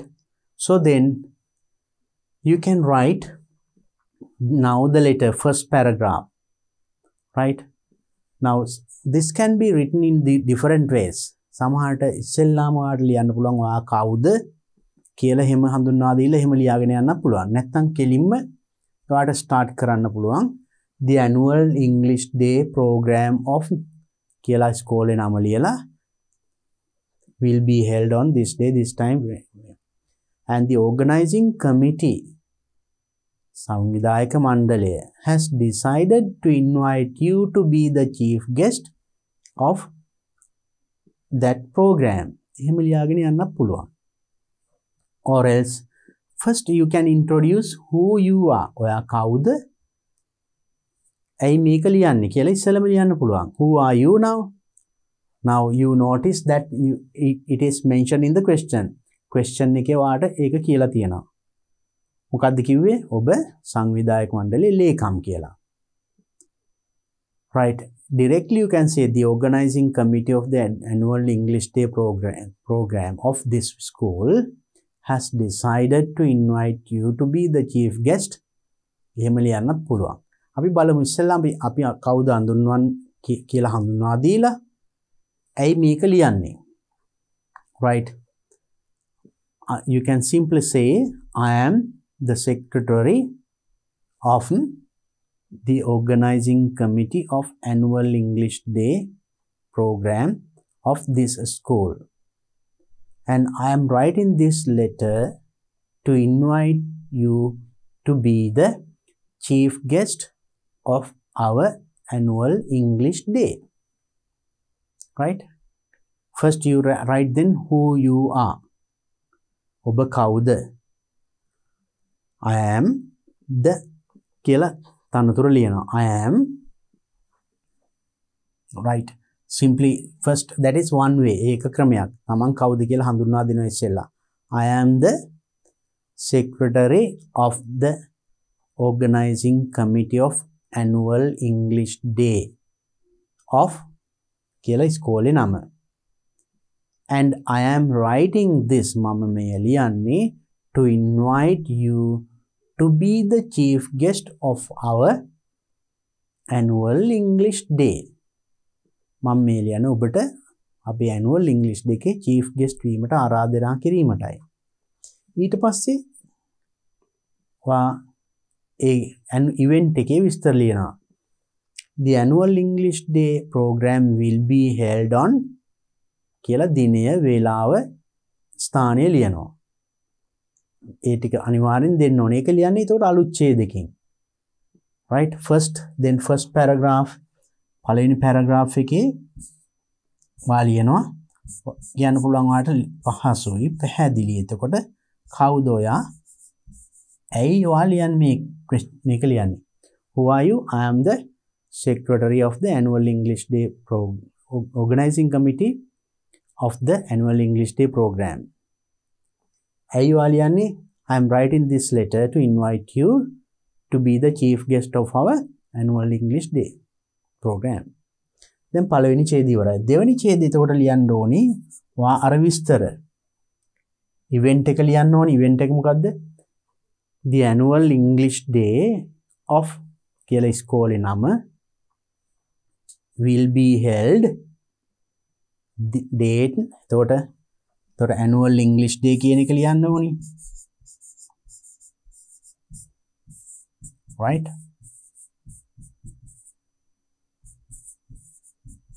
ඒකේ date, time, place මෙන්න මේ දිනේ මේ වෙලාවේ මෙන්න මේ ස්ථානයේදී පවත්වනවා. ඊට පස්සේ invitation එක තියෙන්න ඕනේ. So the organizing committee decided to invite you to be the chief guest of our English Day, right? Invitation. ඔයාගේ invitation එක තියෙන්න ඕනේ ඊට පස්සේ. ආරාධනය.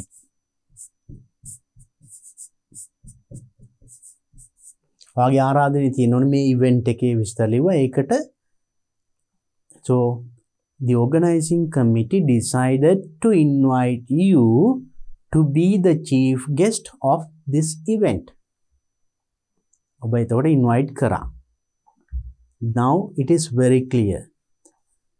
Then you can finally, then another paragraph you have to write. You can ask whether he is in a position to come in on that day or not, whether this date is suitable for him or not. මේ දිනය එයාට සුදුසුයිද? Now senior lecturer in a university, he is a very busy person, right? ගොඩක් කාර්යබහුල පුද්ගලයෙක්නේ. ඔයාට ඒගොල්ලන්ගේ දිනයක් අරගෙනත් date එක adjust කරන්න පුළුවන්. එහෙම නැත්නම් ඔබ දෙන දිනය එන්න පුළුවන්ද බැරිද කියන එක ගැන විමසන්න. Because if he is unable to come, එයාට එන්න අපහසුයි නම් වෙන වැඩ පිළිදීලා එහෙම තියෙනවා නම් you have the right, you have to invite another person to be the chief guest, otherwise there is no chief guest for your function. නේද? එන්න අපහසුතාවයක් වුණොත් එහෙම යාට අපි වෙන arrangement එකක් දාගන්න ඉපේ. So then you can tell that also. Please be kind enough to inform us about your presence in advance. In advance කියන්නේ කලින්. ඒ කියන්නේ දිනේට කලින් අපි කලින් කිව්වනේ දිනය වෙලාව place එක ඔක්කොම විස්තර ලියනවානේ. ඊට කලින් දන්වන්න කියලා කියන්න පුළුවන්. I hope this date is suitable for you. එහෙම කියන්න පුළුවන්. That is an indirect way of asking whether it is suitable or not. Right, whether the date is convenient or not. Or please let us know about your availability on this day. මේ දවසට ඔබට එන්න පුළුවන්ද කියන එක අපිට කාරණයක දැනුම් දෙන්න. And then you have to say thank you and yours sincerely, and you remember when you finish the letter, ලියුම අවසන් කරනකොට. So after writing all these things, now you started the letter in the left corner. වම් පැත්තේ කෙරවලින් පටන් ගත්තේ ලිපිය එතකොට අවසන් කරන්නේ. Now you have to write this paragraph. Right. Then you have to say thank you.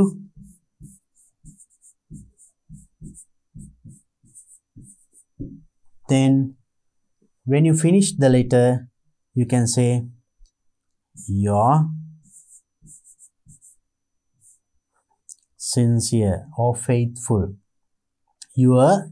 If you say your faithful, yours කිව්වොත් එම faithfully. නැත්නම් your sincere. yours කිව්වොත් sincerely. yours faithful.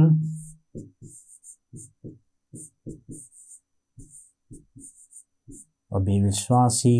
Then you can put the signature of. Then you can put your. Now this is the signature, and put your post. Secretary කියලා English Day Organizing Committee English Day. මෙතන තනතුර දාන්න පුළුවන්. In this place, right? So you write all these things in this corner because you started in the left corner. වම් පැත්තෙන් පටන් ගත්ත නිසා මෙහෙම. ඔබ පටන් ගත්තේ senders address යවන්නාගේ ලිපිනේ මේ පැත්තෙන් ලියලා නම් මේ ටික එන්න ඕනි මෙතනට. Remember that, right? So now I think now you got an idea how to write this in letter of invitation. Invitation letter, that means formal letter. Formal letter එක දැන් මම හිතන්නේ ලියා ගන්න පුළුවන්. Please write this letter. I told you, I gave you all information, how to write and what to write, and how we give marks for that one. මොනවද ලියන්නේ, කොහොමද ලියන්නේ, ඒකට ලකුණු ලබා ගන්නේ කොහොමද, අපි ලකුණු දෙන්නේ කොහොමද විස්තර කරා. Try to write this letter and show it to your teacher. ලියුමක් ලියලා ටීචර්ට පෙන්නන්න. පෙන්නලා මාක් කරගන්න before going to the exam, and get ready and be well prepared before the exam. Right. Question number 13. Some people believe that school children are required to attend private tuition classes. Question number 13.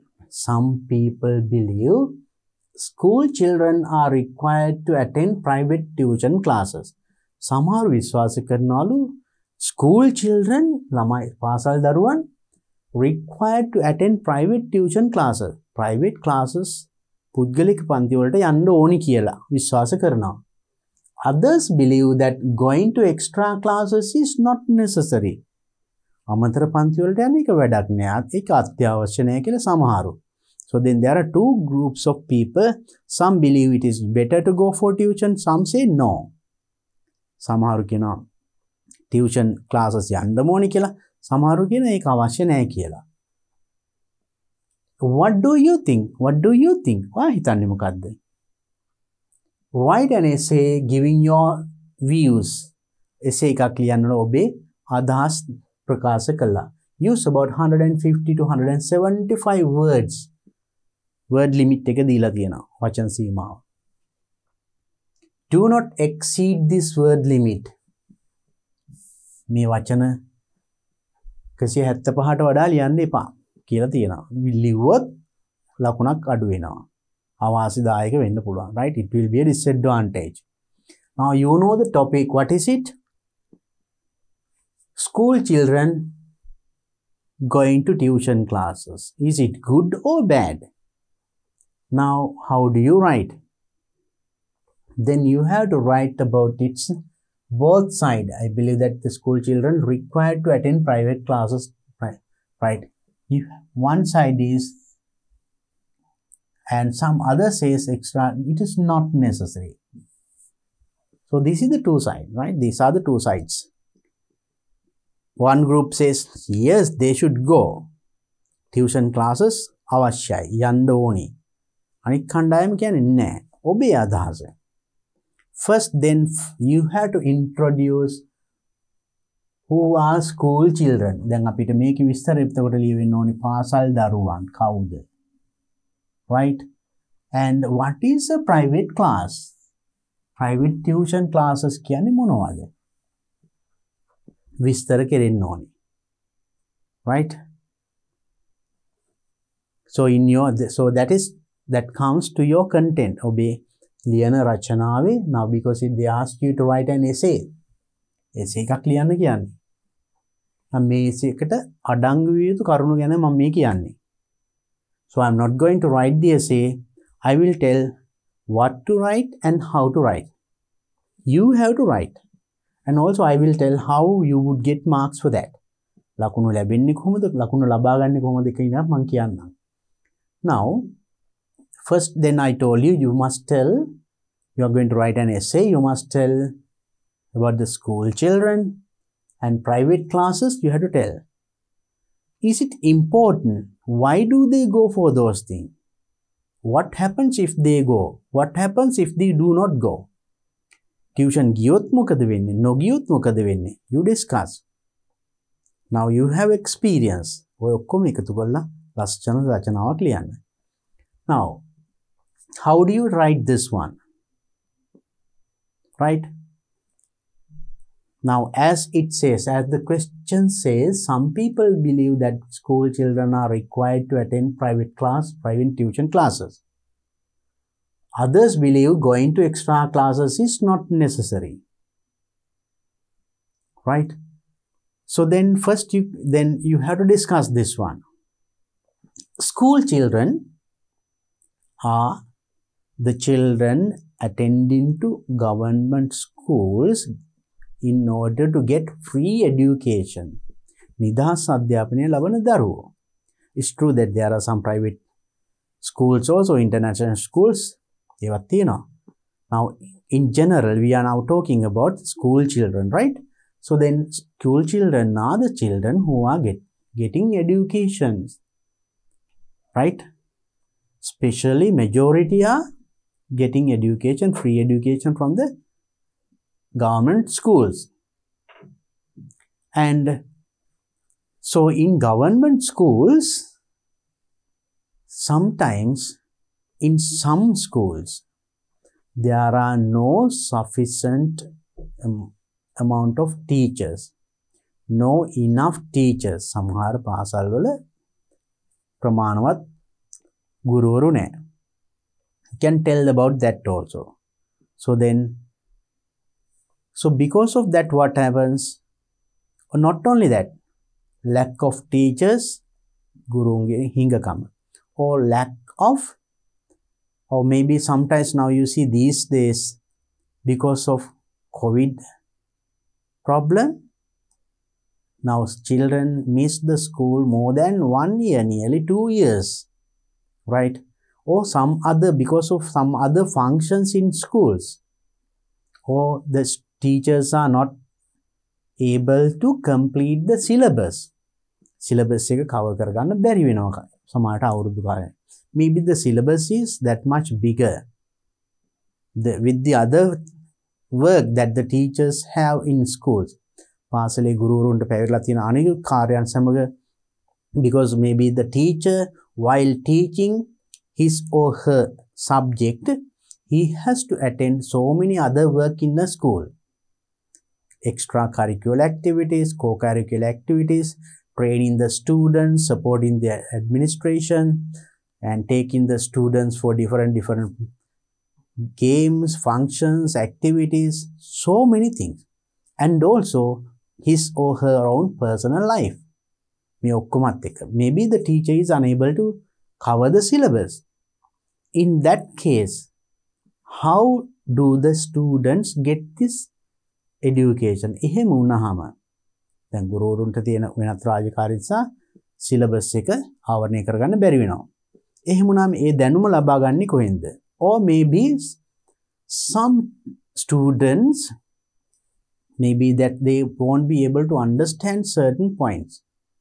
සමහරුන්ට සමහර ගුරුවරු ගණනය තේරෙන්නේ නැහැ. ඒ වගේ විවිධ අවස්ථාවල you can just highlight. And then how can we get that education? අපි අධ්‍යාපනය කොහෙන්ද ලබා ගන්නේ?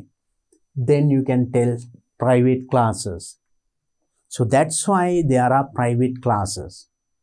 So that if a child missed a certain area in the school, partially in the school education, සමහර කොටස් මග ඇරුණොත්, or else if he or she wants to get thorough about the fact that he knows, ඒ දන්න කරුණු තවත් තහවුරු කරගන්න අවශ්‍ය නම්, the child is able to attend the tuition classes. Tuition classes conducted by in private sectors, you can go. Sometimes these tuition classes are done by the government school teachers, maybe. That is after school or weekends. Then what happens if a child attends tuition classes? Tuition class giyot mokada wenne? And what are the advantages and disadvantages? Advantages, of course, එතකොට එකක් කියන්න පුළුවන් අපිට වාසි සහ අවාසි, right?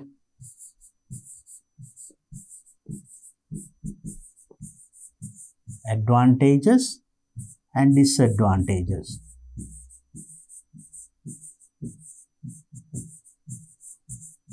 You can discuss. මේකේ තියෙන වාසි සහ අවාසි. One advantage is, of course, you can learn the same point that you learned in the school again in private tuition class. And also you can get some more points about the same topic or same lesson from another teacher. And disadvantages, and one thing is that you have to allocate some time for these tuition classes. We කාලය වෙන් කරන්න වෙනවා tuition class වලට. So that is something that you already learned in the school. ඉස්කෝලේ ඉගෙන ගත්ත දේම නැවතත් කරන්න තවත් කාලයක් යොමු කරනවා. That is a waste of time. And for that you need to spend money. මුදල් වැය කරන්න වෙනවා. Time, money, and also your energy, ඔබේ ශක්තිය. And for traveling, for spending time in those places, and also in those places, when you get together in private tuition classes, it is unlike in government school. රජයේ පාසලක වගේ නෙමෙයි. The discipline is not considered there in private classes. Discipline ගැන රජයේ පාසලේ තරම් තැකීමක් නැහැ. So there is a tendency, නැඹුරුවක් තියෙනවා to do unnecessary things, or child getting caught to some other bad things in the society. සමාජයේ තියෙන things that we do not accept a child to do. දරුවෙකු විසින් නොකළ යුතු දේවල් කරන්න නැඹුරු වෙන සම්භාවිතාවයක් තියෙනවා sometimes when you attend the tuition class.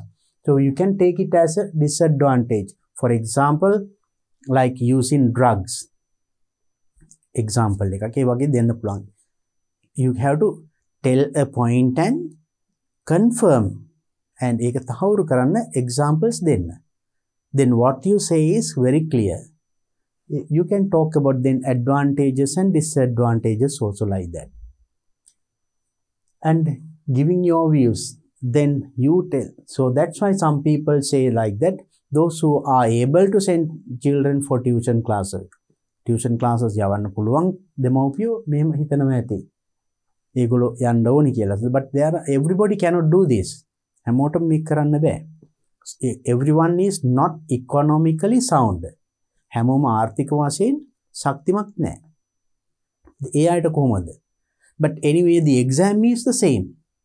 විභාග ප්‍රශ්න පත්‍රය, whether you attend the tuition or not, it is the same. So then what should you do? Now you can, in your opinion, ඔබේ අදහස් දෙනකොට. So what we have to do is we have to strengthen the government school teaching and the teachers in the government school. අපි පාසල් රජයේ පාසල් වල ගුරුවරු ශක්තිමත් කළ යුතුයි, දැනුවත් කළ යුතුයි. That is what you can do to make it strength, මේක ශක්තිමත් කරන්න.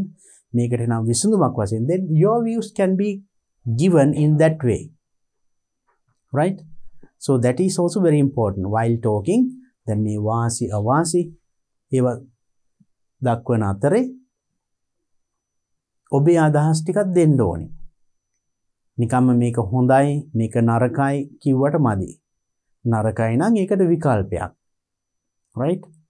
ඒ වගේ you can include those things. That's when you write those things. And remember, when you talk of the tuition classes and the introduction of this topic, you can write them in one paragraph. The advantages of attending tuition classes. Tuition class වලට යාමේ ඇති වාසි තවත් ඡේදයක. අවාසි තවත් ඡේදයක. ඒ වගේ ඡේද වෙන් කිරීමක් කරන්නත් ඕනේ. ඊළඟට your opinion. Remember එකත් ලියන්න ඕනේ. Your views. ඔබේ අදහස්. ඒ ගැන. ඒකත් ලියන්න ඕනේ at the end. So first you discuss those things in 2-3 paragraphs. Then your views at the end. ඒකත් ඇතුළත් කළ යුතුයි. If not, it is going to be an incomplete essay. ඒ ටික ඇතුළත් නොවුනොත් ඒක සම්පූර්ණ නැහැ. So then in this way I think you can easily write 150 words. වචන 150ක් ලියන එක හරිම සරලයි. 150ක් 175ක් මම කියන්නේ introduce කරනකොට ඊට පස්සේ advantages, disadvantages and your views. I think you can write. I gave you several facts. මම කරුණු කීපයක් මම දුන්නා. මේ වගේ කරුණු ඇතුළත් කළා මේ රචනාව ලියන්න බලන්න. අපි බලමු මේකට ලකුණු ලැබෙන්නේ කොහොමද කියලා. Here also you get marks, lot of marks. 20 marks, 6 marks for content. Content වලට ලකුණු 6යි, language වලට ලකුණු 10යි, organization 4යි. අපි බලමු මේවා තව විස්තර. That means content full marks 6 marks ලැබෙන්නේ has used specific length, content very appropriate and very interesting. ඒ කියන්නේ වචන 150ක් 175ක්. ඒ අතර ලියවිලා තියෙනවා නම් අඩංගු සියලුම කළ යුතු දේවල් මම අර දැන් සාකච්ඡා කරපු සියල්ල ඇතුළත් වෙලා නම් සුදුසුයි නම් you get full marks 6 marks. And good, that means has used specific length. Specific length එක තියෙනවා 150 175 the content appropriate and interesting. Right, එච්චරම not very appropriate වඩාත්ම ගැලපෙන සුදුසුයි නම් තමයි 6. නිකම් සාමාන්‍ය ඊට වඩා පොඩ්ඩක් අඩුයි නම් 5 marks. ඊටත් වඩා අඩුයි නම් 3 to 4 marks. තරමක් ගැලපෙනවා. Content not sufficiently elaborated. දීලා තියෙන කරුණු විස්තර වෙලා මදි. You tell that attending tuition classes is good. You have not explained it why it is good. තමට tuition class යන එක හොඳයි කියලා දෙනවා. හොඳ වෙන්නේ කොහොමද කියන එකට example දීලා විස්තර කළා නැහැ. අන්න ඒ වගේ ඒවා අඩුයි නම් ඔන්න full marks වලින් අඩු වෙනවා. ලකුණු අඩු වෙලාගේ ලකුණු 2යි. Content extremely limited. දීලා තියෙන කරුණු බොහොම සීමිතයි ලකුණු 1යි. බලන්න අපේ ලකුණු ලැබෙන ආකාරය. එහෙනම් ඔබ ලකුණු ලබා ගන්න නම් කොහොමද ලියන්න ඕන කියන එක දැන් ඔබට අදහසක් එනවා. Language, right? Very good means excellent use of language, free of grammatical errors, excellent word choice.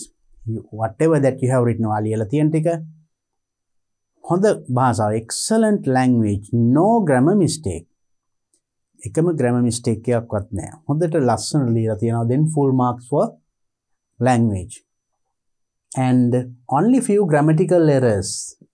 Grammar mistake එකක් දෙකක් තිබුණොත් ඔන්න full marks වලින් එකක් අඩු වෙනවා. තව පොඩ්ඩක් පල්ලෙහාට 7 වෙනවා. ඊටත් අඩු වුණොත් that means occasional errors. ඊටත් වඩා mistakes 3 4 5 ඒ වගේ තිබුණොත් දැන් mistake එකක් දෙකක් තිබුණොත් ලකුණක් අඩු වෙනවා. ඊට වැඩිය mistake තිබුණොත් grammar වල තවත් අඩු වෙනවා. ඒ කියන්නේ 5 to 6 marks. And frequent errors of grammar and word choice. නිතරම grammar mistakes තියෙනවා word choice එකේ. භාවිතා කරලා තියෙන වචන ගැලපෙන්නේ නැහැ. තවත් පළයට 3 to 4 marks. And only very few grammatically correct sentences, mostly sentence fragments, vocabulary, very limited. Good. Grammar hari. වාක්‍ය තියෙන 1යි 2යි. ගොඩාක් වාක්‍ය incomplete. Word choice very poor. ඒ වගේ තිබුණොත් 1 or 2 marks. Then remember, your focus, your target should be full marks for that. The organization, right?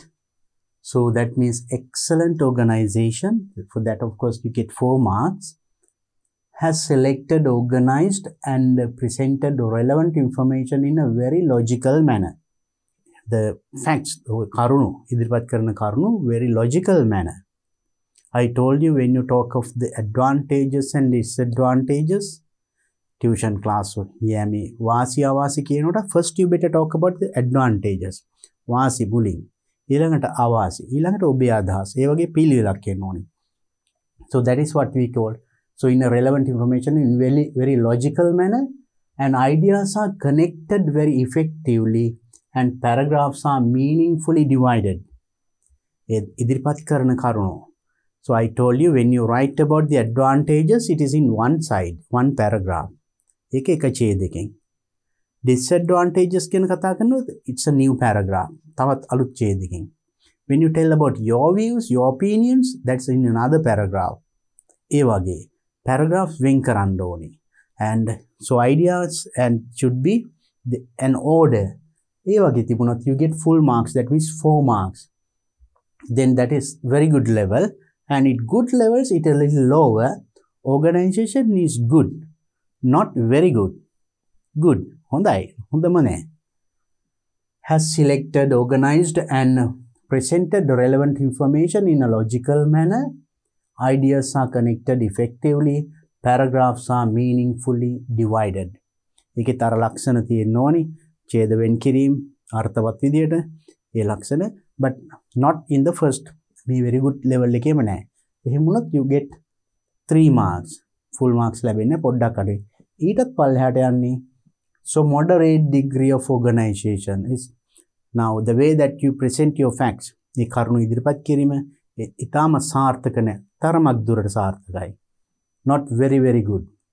Has selected, organized, and presented relevant information in a fairly logical manner.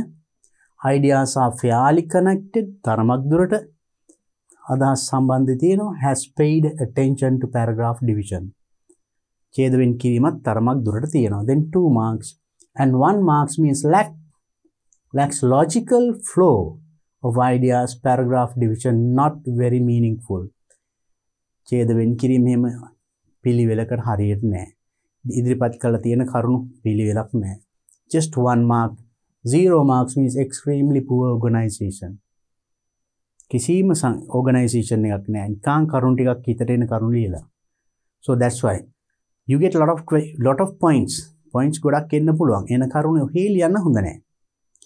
So you have to organize them and write. So then in that case, of course, writing essays, I told you, I have discussed in another previous video. මම කලින් video එක කරලා තියෙනවා කොහොමද මේ කරුණු organize කරන විදිය in writing essays. So you can watch that video, you can get more points about it.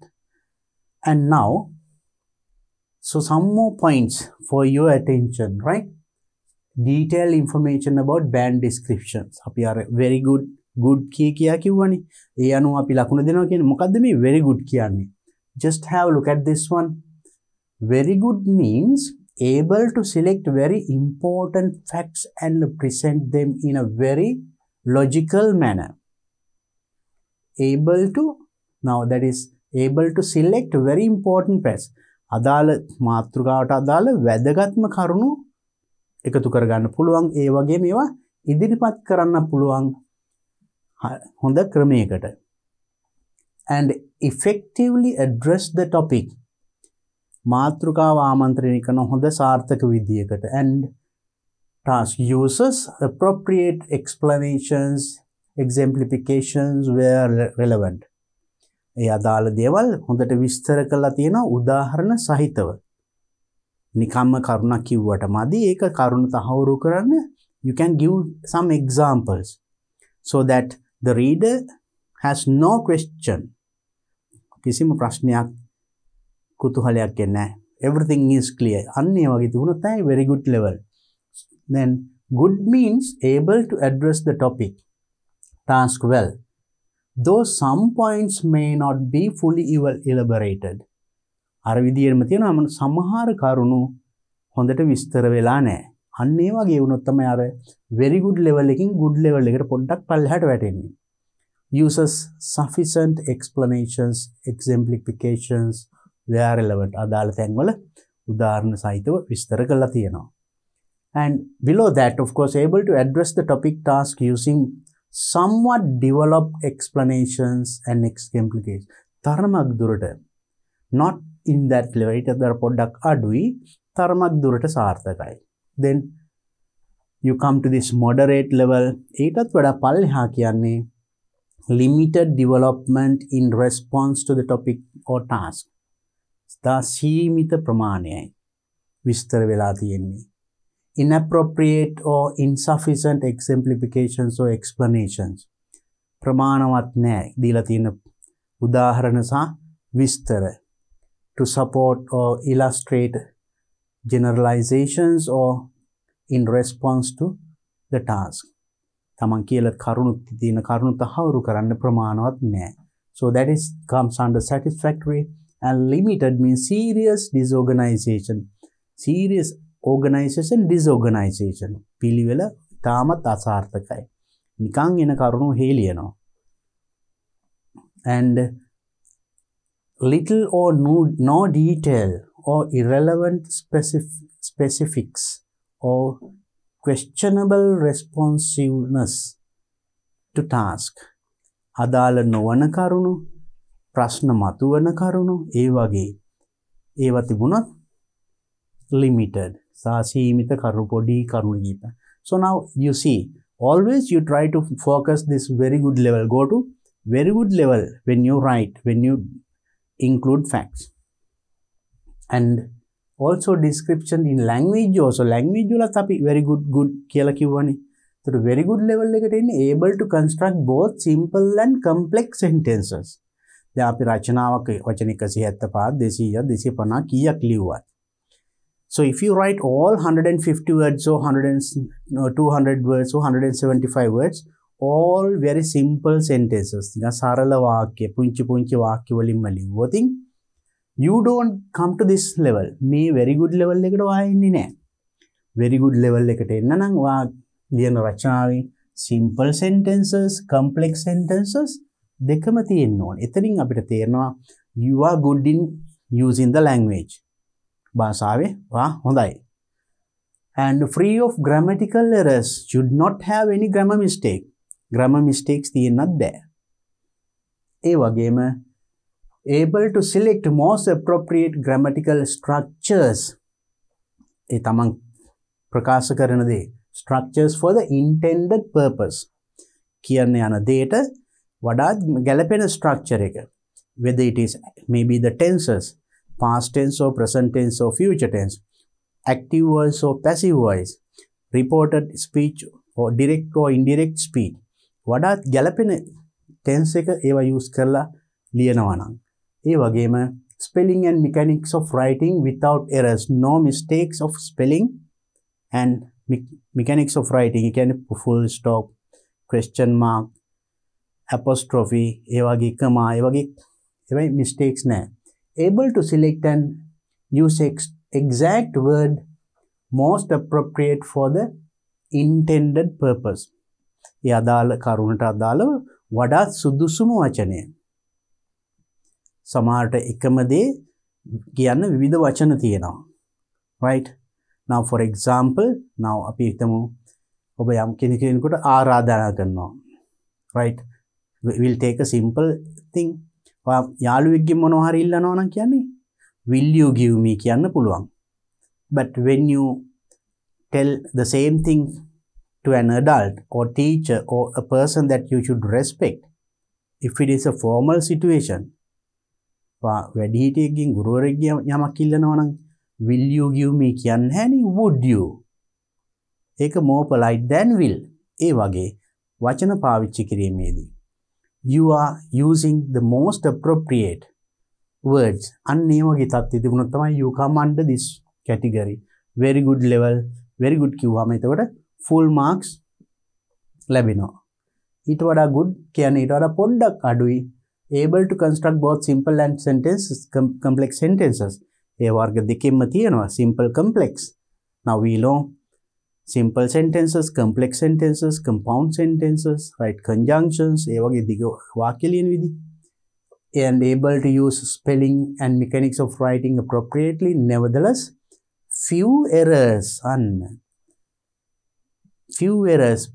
වචන පොඩි හරි grammar mistake කීපයක් හරි තිබුණොත් මේ very good level එකකින් පොඩ්ඩක් පල්ලෙහාට වැටෙනවා. ඒ කියන්නේ ලකුණක් දෙකක් අඩු වෙන්න පුළුවන්. So be careful. ඒ වගේ මෙතනින් පල්ලෙහාටත් වැටෙනවා තව ඩිංගක් mistakes වැඩි වෙනවා.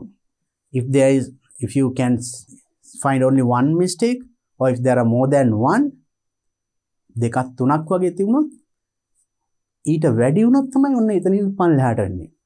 ඊටත් වඩා mistakes තිබුණොත් අර language එකේ word choice එකේ ඒ වගේ step by step මේ වගේ good, moderate, satisfactory, limited වගේ going down. Right now you see when you say satisfactory, able to construct simple sentences. Simple sentences, no complex sentences.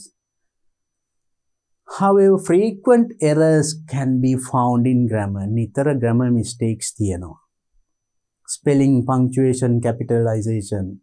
Sometimes you don't know to start a sentence with a capital letter. Capital letter sentence එක පටන් ගන්න. ඒ වගේ පුංචි mistake. එහෙම තිබුණොත් ඔන්න satisfactory පල්ලෙහාටම වැටෙන්නේ. Able to construct only a very few grammatically correct sentences. grammar mistakes නැති නිවැරදි වාක්‍ය කීපයයි 1 2යි තියෙන. ඒ වගේ තිබුණොත් තමයි පල්ලෙහා මට්ටම. right? So then make sure this is how we evaluate your language. ඔබේ language කොහොමද කියන එක අපි හිතන්න ගන්නේ. ඒ අනුව තමයි අපි ලකුණු දෙන්නේ. When we read, maybe the same thing, the content is the same thing. අඩංගු කරුණු සියල්ල එකමයි. නමුත් ලියලා තියෙන ආකාරයෙන් අපිට කියන්න පුළුවන් මෙයා very good level ද, good ද, moderate ද, satisfactory ද කියලා. ඒ අනුව තමයි we give marks, right? So always focus to this to be very good. Now we have discussed all the questions in the second paper. Second paper එකේ තියෙන ඔක්කොම questions ටික අපි discuss කරා. And we know how to write answers. And when we write answers, how do we target very good level to be very good in language, in content, to get the full marks. ඒ සම්පූර්ණ ලකුණු ගන්න අපි එන very good level එකට යන්නේ කොහොමද කියන එක අපි දැන් සාකච්ඡා කරා. So when you write your answers also, always make sure to not to do any grammar mistake. And also to get the full marks for content, make sure that you include all the points that you should include according to the question. ඒ ප්‍රශ්නෙට අදාළව තමන්ගේ උත්තරයට ඇතුළත් කළ යුතු සියලු කරුණු ඇතුළත් විය යුතුයි. ඒවා පිළිවෙලකට ඉදිරිපත් කළ යුතුයි. And should not have any mistake. මේක බලා ගන්න. I'll tell you, after writing your answer, please take another 2-3 minutes and read your answer once again. උත්තරය ලියලා නැවත කියවන්න. You read again means definitely you have a chance of correcting those little mistakes. Because humans are liable to do mistakes. මිනිස්සු අතින් වැරදි වෙනවනේ. ඔයා ලියන්න ගියත් මං ලියන්න ගියත් සමහරට පොඩි mistake වෙන්න පුළුවන්. But we can correct them. අපිට ඒක correct කරගන්න පුළුවන්. correct කරන්න නම් we have to read them again. නැවත කියවනකොට අපිට අහු වෙනවා. සමහරට අකුරු අඩු ඒවා, capital වලින් පටන් අරන් නැති ඒවා, ඒ වගේ පුංචි mistake. So you can correct them, right? Please do that. Make sure that you check your answer before giving your answer script. Right, so then now we have completed the second paper, first paper, second paper, all the questions, and I hope to meet you with the next another paper, past paper, in my next video. Until then, try to answer those questions and show your answers to your teacher and get them corrected, and be ready to face the exam with confidence. I wish you all the best. Let's meet in our next video in another paper. Bye bye.